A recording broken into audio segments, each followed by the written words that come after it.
Sa ikinasang kilos protesta noong Mayo 1, taong 2026 sa kahabaan ng TM Calao Avenue, corner Roas Boulevard sa Ermita, Maynila, siyam na individual ang inirekomenda ng Manila Police District para sa preliminary investigation kaugnay ng umano'y paglabag sa public order laws.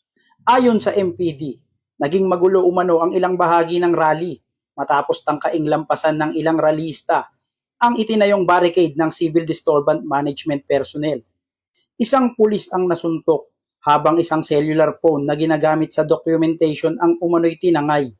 May ilan ding kapulisan na nagtamo ng pinsala matapos umanong manlaban ang ilang kalahok sa protesta. Iniulat din na nagsunog ng EPG at iba pang bagay ang ilang rallyista sa gitna ng kalsada habang sinasabing hinadlangan umano ang mga pulis at Bureau of Fire Protection personnel sa pag-apula ng apoy.